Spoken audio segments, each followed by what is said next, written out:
I'm in a timeout because apparently riding the dog like it's a small horse is frowned upon in this establishment.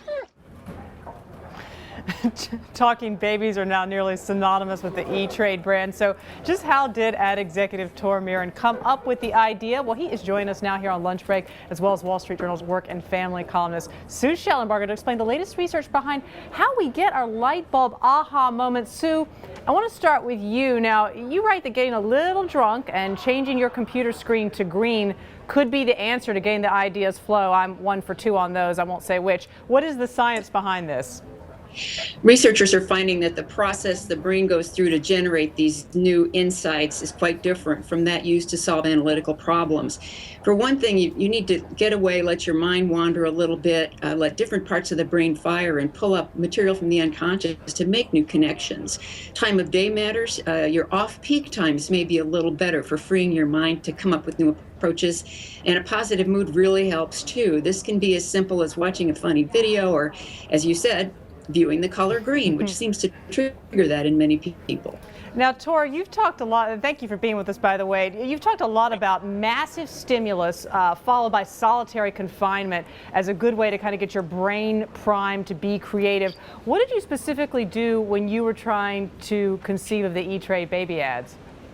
Well, I think a lot of things really, and for me that was really a light bulb moment. But for me, it really is taking in as much information as possible throughout the day, reading magazines, watching films, etc., and then going away and really spending time, put on the headphones, and really listen. I listen to Radiohead a lot, and I did mention that I do sip a little whiskey as well, and so you have all that information in your brain, and then sort of an information or inspiration overload. And then take that, spend some time by yourself, and really let it all come together. Whiskey and Radiohead, Tor, I can feel like corporate America loosening up as we speak. You also speak about this, the daydreamer's dilemma. You say we actually just don't have time anymore to come up with a good idea, and that our CQ, our creativity quotient in America, is going down. Why is that? And if you could give managers like 1 or 2 ways to cultivate creativity in the workplace, what would they be?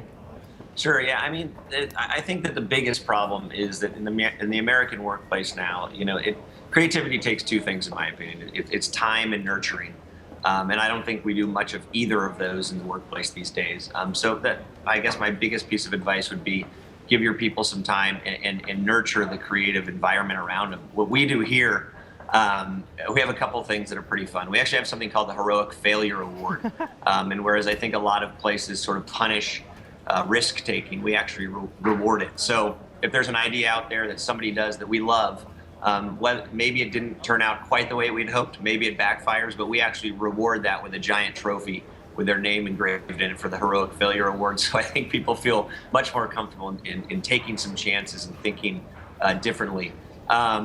We also have every Thursday from 9 to noon, so 3 hours a week. We have something called the no meeting zone. I think there's way too many meetings in business these days. And so our clients know this. Everybody in our agency knows this. There is no meetings from 9 to noon.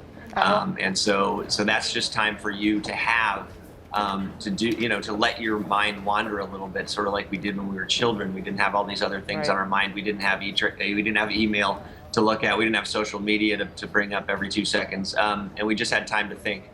So we give our people that 3 hours each week to just do that. Also, we have an open floor plan.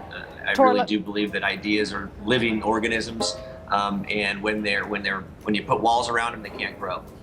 When you don't put walls around them and you have other people bouncing ideas off and bringing those ideas tend to grow and become better. No, those are very, very good points. Very quickly, Sue, to you. You say sometimes people need to be sleep deprived to get the best idea. Why is that?